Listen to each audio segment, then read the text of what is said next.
عورتوں کا مزارات پہ جانا کیسا ہے؟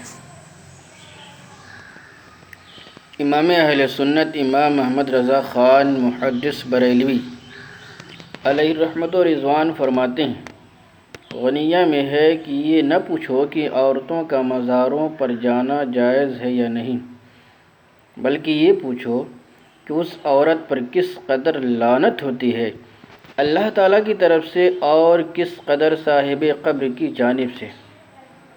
جس وقت وہ گھر سے ارادہ کرتی ہے لعنت شروع ہو جاتی ہے،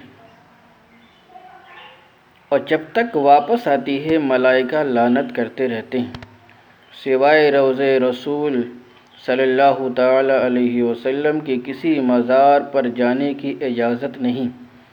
وہاں کی حاضری البتہ سنت جلیلہ عظیمہ قریب بواجبات ہے، اور قرآن کریم نے اسے مغفرت کا ذریعہ بتایا ہے۔